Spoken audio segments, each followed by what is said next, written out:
many of you have made New Year's resolutions, but have you made the right choices when it comes to New Year's resolution? I'm joined by Dai Manuel. Dai, welcome to the show. It's great to have you here. Thank you. You have this fabulous book, by the way, which I'll talk about in just a little bit, but want to talk about, you're going to talk about unhealthy trends for 2017, which I think kind of shocks a lot of people to hear that we're actually some people are promoting unhealthy trends. Yeah, well, I think number one is just making resolutions, and resolutions that tend to be a bit outside of our norm. And when I say that is, you know what works for you. You know how busy your lifestyle is. Right. So we always try to make these resolutions that has us doing these 180s, and you can only fight that for so long. So I want people to just think smart and simple. Like even just eating whole food, right, unprocessed food, a little bit more of that type of food throughout the year is a great way to start. Well, we're going to start, here's your top 5. So let's start with number 1. Your number 1 is quick fixes. What do you mean by that exactly? Well, you know, I want you to think simple. Okay. All right, so be simple. With whatever goal you set for yourself, make sure it's something that works for you, not against you. All right. And that's the best thing I can tell you. So anything that involves you really having to work at it and says can't, you know what I mean? Like, I can't do this, I can't do that, I can't do that. Well, eventually that beats you down. Switch your thinking. Yeah, for absolutely. sure on that. All right, next is counting calories, which a lot of people do. Don't.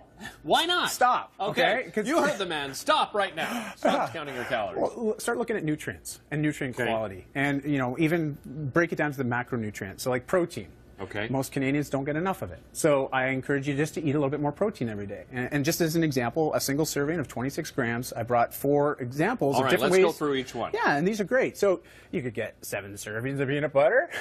That's a lot of peanut butter, my friend. It's a bit much. I wouldn't recommend that. I wouldn't even put that much in a smoothie. That's how much we've got here. Yeah. And then we got 2.5 servings of black beans. You know, so again, great protein source. You're getting a lot of good nutrients here. Or, you know, you could go with 75 grams of lean steak. I think I'd rather the steak. Because not only is it probably the most delicious of all these, I'm sorry to say, for those of you that prefer some of the others, but the quantity isn't as much, right, when you compare it to everything else. You're right. It's like 185 calories. And also you're getting your B12, your iron, your selenium. So you're getting a lot of high-quality nutrients in a smaller portion, right? So, and this will leave you feeling satiated longer. Okay. Now let's talk about eating out. A lot of this is Montreal. Okay. This is a lifestyle, Dai, of eating out, but what are some of the things we can keep in mind when we're eating out? Yeah, so when you're eating out, you can make some smarter decisions. And when I say that, like my wife and I will go out for dinner. She'll order a burger with yam fries, you know. I'll order a salad with maybe a steak salad, maybe a salmon salad, whatever, and then we'll split our entrees. So we're both getting a little bit of everything, so we still feel satiated. And then secondly, you know, people tell me, well, I eat out so much because I don't have time, I don't know what to do. And I'll tell you right now, I mean, I know this is going on air, so I'm the laziest guy in the kitchen, okay? I am the laziest cook. You can't have a book called Whole Life Fitness Manifesto and be lazy anywhere in your life. In the kitchen I am, and that's why I brought the oven roast here, you know, beef oven roast. You throw it in the oven, you set it, you forget it.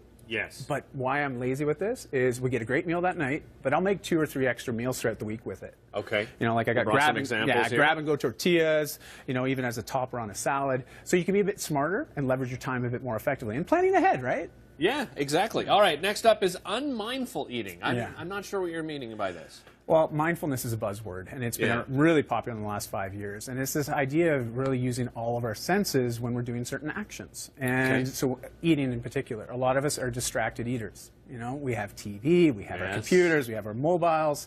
So just once every day, okay, put the devices away. Okay. Focus on what you're eating. I'm going to get this out of here. Let's put this under here. What you're going to find is you actually don't eat as much. And you feel more satiated, and you also make better decisions with what you're putting in your mouth. Right. Okay. Quickly, we've run out of time, but elimination diets, get rid of those. You know what? Well, it's difficult. So think healthy plate. You know, this is a prime example. Give half your plate green leafy vegetables or fruit. Be more color the better. Quarter of it go to a whole grain. Quarter to a lean protein like beef, like I've set up here. Start like that. Be an artist with what you eat. Enjoy it. Have fun. Excellent. Dai, thank you so much. Thanks, Pleasure having you on the show. Always. Don't go anywhere.